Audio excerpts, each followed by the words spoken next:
24-hour business plan. Welcome back to the 24-Hour Business Plan podcast. And one of the questions we often get asked by our clients is, how often should we review our plan? If you're building a 3-year or to 5-year long-term plan, but you've got your annual operational plan that goes with it, what's the regular rhythm you should get into to review your plan?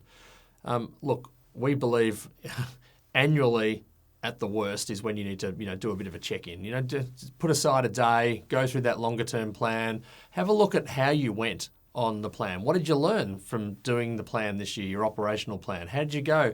If you've picked out your top 10 key initiatives for the year, how did you go on those? What will we do differently? Are any of those things that we need to continue into the next year of the plan? But having said all that, many of our clients very deliberately have quarterly meetings that they will do as an executive team.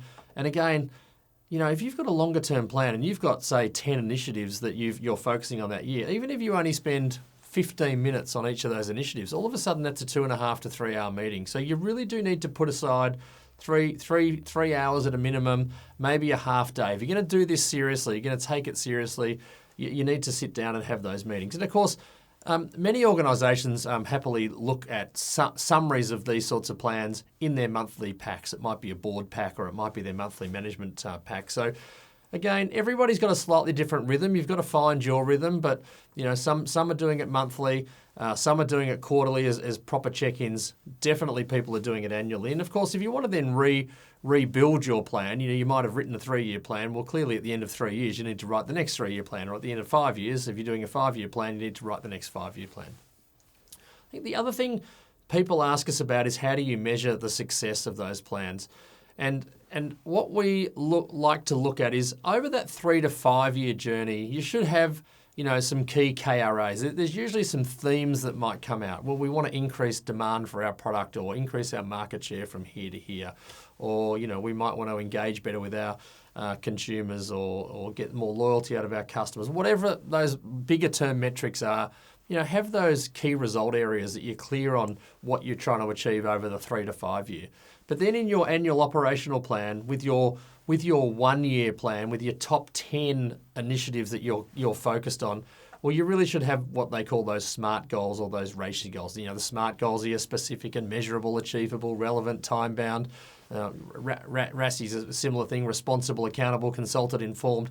It just holds people accountable. Just having those sorts of goals, knowing when you've achieved success with each one, are quite critical. It also helps you celebrate that success with your team and your broader team. When people know, oh, we set out to do this initiative, it was a 9-month initiative, it was pretty major, we wanted to get from here to here, and we've actually done that. So, people are also asking us about how and when they should refresh or renew the plan.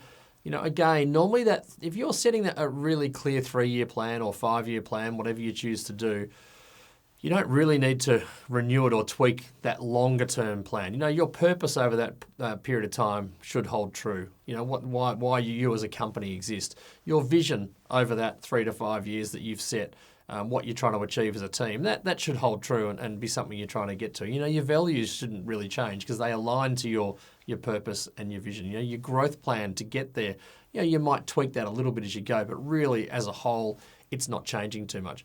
What will change is those initiatives that you need to nail in each individual calendar year within the plan. What do we need to do in year 1? What do we need to do in year 2? What do we need to do in year 3? So they're the things that tend to update.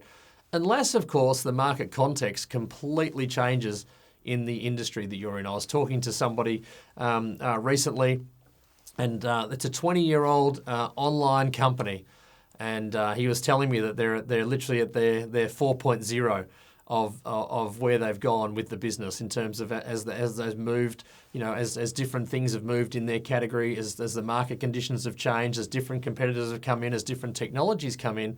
They've been refreshing that plan over time, and he called it their 4.0 plan. He's done 1.0, 2.0, 3.0, 4.0. So I think it's critical to do that. And the last part that's a good reminder when we're talking about how often we should be reviewing plans and how we should be doing it, is just to make sure that we continue that storytelling and visualization around our plan. The best plans have a summary that is simple to understand, that everybody in the organisation can storytell, everybody in the organisation knows what we're trying to achieve.